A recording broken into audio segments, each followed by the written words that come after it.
In this video, we're going to be talking about some polar graphs and curves that convert nicely into Cartesian coordinates. Now, as a quick reminder, before we get started, I want to remind everybody of the 4 different conversions that we have that will take us between polar coordinates and Cartesian coordinates.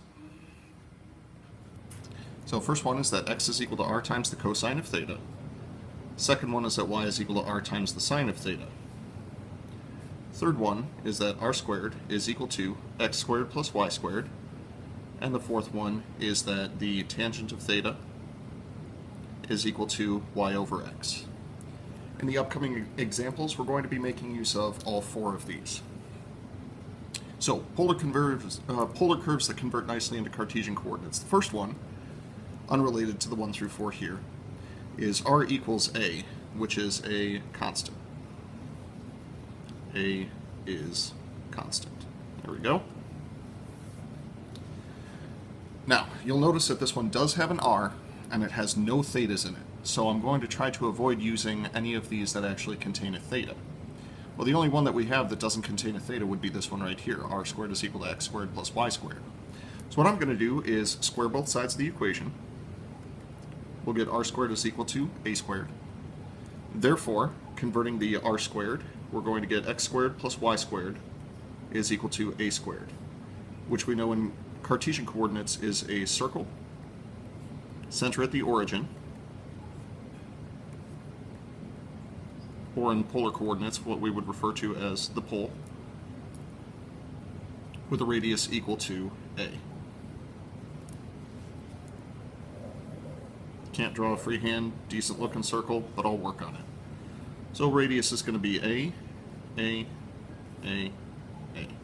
which hopefully makes sense in the regard of if you're exactly a units away from the pole and then rotate in the theta direction, that's just going to create a set of all points that are a away from the pole. So a second possibility is theta equals alpha, where alpha is a constant.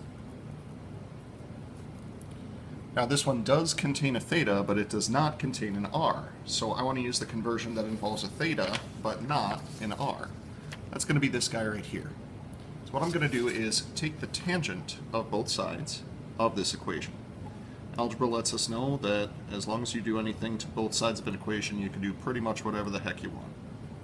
Tangent of theta I'm going to replace with y over x. That's our conversion. And then multiply both sides by x. Or, by x. What we wind up with is y equals the tangent of alpha times x. This is going to be a line because it takes the form y equals mx plus b, where m is the tangent of alpha and b is 0. So given that b is 0, this is a line through the origin, or through the pole, with a slope equal to the tangent of alpha. So drawing a line passing through the origin, if this is theta, if we were to draw in a reference triangle for it like so,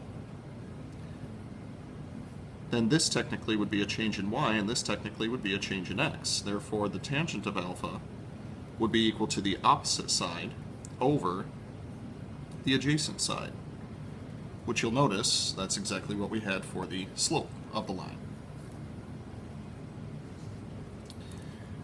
Number 3 and number 4 are very closely related to each other. This one is going to be r is equal to a times the secant of theta. Now, given that none of our conversions deal with secants, cosecants, or cotangents, what I'm going to do is use a reciprocal identity to say that this is a times 1 over the cosine of theta. Then to clear out the fraction, I'm going to multiply both sides by cosine of theta. We get r times the cosine of theta is equal to a. The very first conversion that we had is that r times the cosine of theta is equal to a.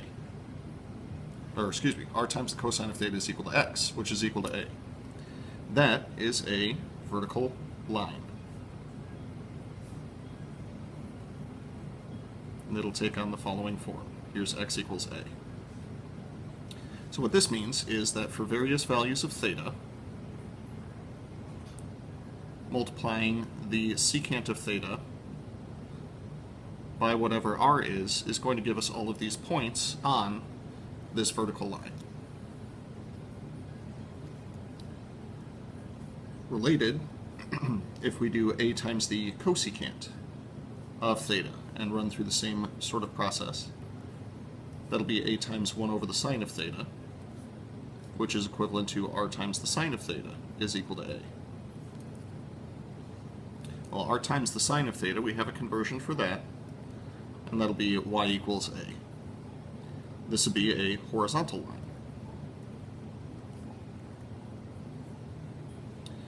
Horizontal line passing through y equals a. So for various values of theta, the corresponding point of intersection is going to be on this line. So you'll notice that this is undefined for theta equals 0 and theta equals pi, which by an amazing coincidence is exactly where the cosecant of theta is undefined. Now the next two are a little bit more advanced. Number 5 is going to be r equals 2 times a times the cosine of theta. Now with this in mind, I'd like to try to perform a conversion on this. Normally when I see the cosine of theta, I hope to see r times the cosine of theta. So what I'm going to do is multiply both sides by r. The reason I want to see r times the cosine of theta is because that's a conversion that I know. R times the cosine of theta would become x.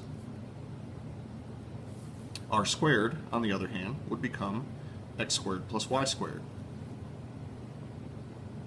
Now at this point, I recognize because of the x squared plus y squared that we're dealing with a circle, but we're not dealing with standard form because of the 2ax term. So what I'm going to do is subtract that over to the left-hand side. And the reason I left a little gap here is so that we can go through the algebraic process of completing the square. Completing the square says take the coefficient of x, divide it by 2, and square the result. The result that we get is a squared. So if I add a squared to the left side, it'll complete the square. By balancing it out on the right side, I will wind up with the radius of this circle. This is x minus a, quantity squared, plus y squared is equal to a squared. This is a circle. The radius of the circle is equal to a, and the center is at the Cartesian point a0. So what that looks like is the following. The extreme point is going to be 2a units away from the origin. The center is going to be a units away from the origin. And various values of theta are going to sweep out all of these points. You'll notice, though, that we only need angles that are to the right, or on the right side of the polar plane. So you can create one complete circle